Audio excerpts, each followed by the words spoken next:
اس لیے کہ جھوٹ آدمی کو بدکاری کے راستے پر ڈال دیتا ہے اور بدکاری اس کو دوزخ تک پہنچا دیتی ہے، اور آدمی جھوٹ بولتا رہتا ہے اور جھوٹ ہی کو اختیار کر لیتا ہے، یہاں تک کہ اس کو اللہ کے یہاں بہت بڑا جھوٹا لکھ دیا جاتا ہے۔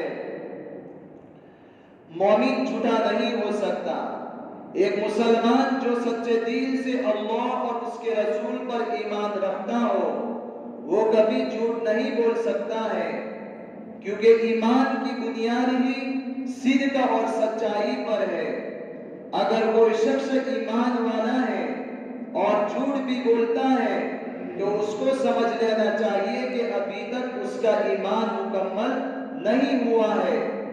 حضرت ابو امامہ رضی اللہ تعالیٰ عنہ کہتے ہیں کہ رسول اللہ صلی اللہ علیہ وسلم نے فرمایا، مومن کی فطرت میں ہر طرح کی عادتیں ہو سکتی ہیں مگر اس میں جھوٹ اور خیانت کی صفت نہیں ہو سکتی۔ ایک حدیث میں رسول اللہ صلی اللہ علیہ وسلم نے جھوٹ کو منافق کی علامت اور نشانی قرار دیا ہے۔ آپ صلی اللہ علیہ وسلم نے فرمایا، منافق کی 3 نشانی ہے، جب وہ بات کرے تو جھوٹ بولے، جب وعدہ کرے تو اس کو پورا نہ کرے، اور اس کے پاس امانت رکھی جائے تو خیانت کرے۔ جھوٹ کی بدبو سے فرشتے دور ہو جاتے ہیں۔ جس طرح ہم اس دنیا میں کچھ چیزوں میں خوشبو محسوس کرتے ہیں اور کچھ چیزوں میں بدبو، اسی طرح ہمارے اچھے اعمال میں خوشبو اور برے اعمال میں بدبو ہوتی ہے۔ یہ الگ بات ہے کہ ہمیں ان خوشبو اور بدبو کا احساس نہیں ہوتا، لیکن اس کا احساس فرشتوں کو ہوتا ہے۔ اسی لیے جھوٹ جو کہ ایک بری بات اور گناہ ہے، اس سے نورانی مخلوق کو بدبو محسوس ہوتی ہے، اور اسی بدبو کی وجہ سے وہ ایک میل دور ہٹ جاتے ہیں۔ رسول اللہ صلی اللہ علیہ وسلم نے فرمایا، جب بندہ جھوٹ بولتا ہے تو فرشتہ اس کے جھوٹ کی بدبو کی وجہ سے ایک میل دور چلا جاتا ہے۔ بچوں کو جھوٹی لالچ دے کر مت بلاؤ۔ کبھی ایسا ہوتا ہے کہ بچے کو بلانے یا اس کو بہلانے کے لیے کہا جاتا ہے کہ ادھر آؤ، میں تم کو ایک اچھی چیز دینے والا ہوں، حالانکہ اس کا ارادہ کچھ دینے کا نہیں ہوتا۔ یہ بھی جھوٹ ہے، بلکہ اس میں نقصان زیادہ ہے، کیونکہ جب بچے کے سامنے جھوٹی باتیں آئے گی تو وہ بچے بھی جھوٹ بولنے کی عادت سیکھ لیں گے۔ اسی لیے حضور صلی اللہ علیہ وسلم نے اس سے بھی منع فرمایا ہے۔ حضرت عبداللہ بن عامر رضی اللہ تعالیٰ عنہ کہتے ہیں کہ ایک دن رسول اللہ صلی اللہ علیہ وسلم ہمارے گھر میں تشریف رکھتے تھے، اتنے میں میری والدہ نے مجھے پکارا اور کہا، سنو ادھر آؤ، میں تمہیں پوچھ دوں گی۔ رسول اللہ صلی اللہ علیہ وسلم نے میری ماں سے فرمایا، تم نے اس بچے کو کیا چیز دینے کا ارادہ کیا ہے؟ میری ماں نے کہا، میں نے اس کو ایک کھجور دینے کا ارادہ کیا ہے۔ آپ صلی اللہ علیہ وسلم نے فرمایا، یاد رکھو، اگر اس کہنے کے بعد تم اس بچے کو کوئی چیز نہ دیتی تو تمہارے نامہ اعمال میں ایک جھوٹ لکھ دیا جاتا۔ جھوٹ بولنے سے برکت ختم ہو جاتی ہے۔ جھوٹ ایک ایسی نحوست اور ایک ایسا گناہ ہے کہ اللہ تعالیٰ اس کی وجہ سے انسانوں کے درمیان سے برکت اٹھا لیتے ہیں۔ حضرت حکیم بن حزام رضی اللہ تعالیٰ عنہ کہتے ہیں کہ رسول اللہ صلی اللہ علیہ وسلم نے فرمایا، خریدنے والا اور بیچنے والے جب تک ایک دوسرے سے الگ نہ ہو انہیں اختیار ہے کہ وہ سودا کرے یا نہ کرے۔ اگر وہ سچ بولے اور عیب کو بیان کر دے تو اللہ تعالیٰ ان کے سودے میں برکت عطا فرماتے ہیں، اور اگر وہ عیب کو چھپائے اور جھوٹ بولے تو ان کے سودے سے برکت ختم کر دی جاتی ہے۔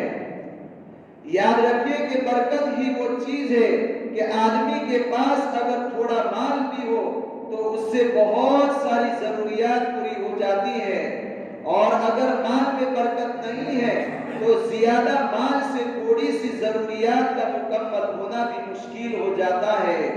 اب جب جھوٹ کی وجہ سے برکت اٹھا لی گئی تو جتنا چاہے کما لے، پریشانی تو بہرحال رہے گی۔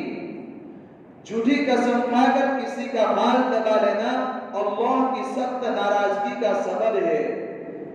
جھوٹ کی سب سے بدترین قسم ہے جھوٹی قسم کھانا۔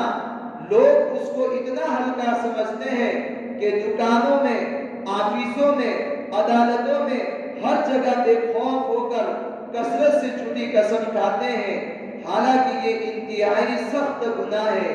اس میں ایک تو جھوٹ بولنے کا گناہ ہے، ساتھ ہی اللہ کے پاکیزہ نام کا بہت غلط استعمال بھی ہوتا ہے۔ اسی لیے رسول اللہ صلی اللہ علیہ وسلم نے فرمایا، جس شخص نے کسی کے سامنے جھوٹی قسم کھائی تاکہ اس کے ذریعے کسی آدمی کا، یا آپ صلی اللہ علیہ وسلم نے فرمایا اپنے بھائی کا مال مار لے، تو قیامت کے دن اللہ تعالیٰ کے سامنے اس حال میں اس کی پیشی ہوگی کہ اللہ تعالیٰ اس پر سخت ناراض ہوں گے۔ ایک دوسری حدیث میں ارشاد فرمایا، جو شخص کسی کا مال جھوٹی قسم کھا کر مال لے گا وہ اللہ کے سامنے کوڑی ہو کر پیش ہوگا۔ ایک حدیث میں آپ صلی اللہ علیہ وسلم نے فرمایا، جس شخص نے قسم کھا کر کسی مسلمان کا حق ناجائز طور پر مان لیا تو اللہ تعالیٰ نے ایسے آدمی کے لیے جہنم واجب کر دی ہے اور جنت کو اس پر حرام کر دیا ہے۔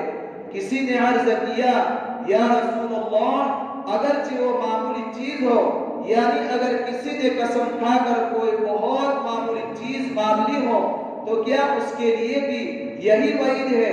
آپ صلی اللہ علیہ وسلم نے فرمایا، ہاں، اگرچہ جنگلی درخت پیلو کی ایک ٹہنی ہی ہو۔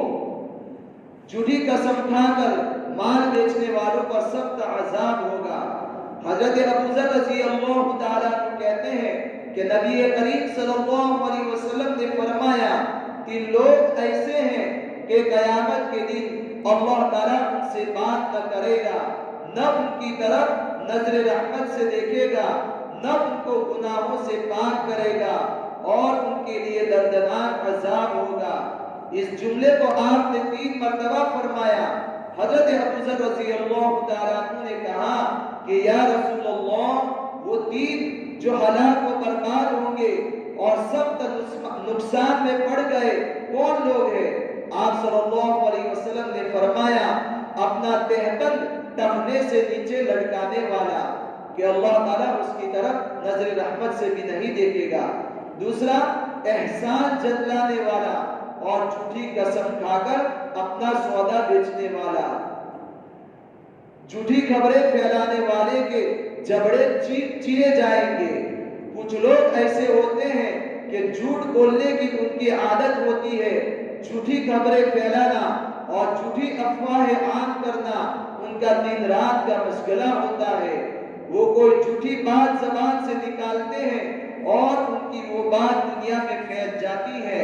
حدیث میں ایسے لوگوں کے لیے بڑی سخت سزا کی خبر دی گئی ہے۔ رسول اللہ صلی اللہ علیہ وسلم نے فرمایا کہ میں نے خواب دیکھا کہ 2 شخص آئے اور میرا ہاتھ پکڑ کر ایک پاک جگہ لے گئے۔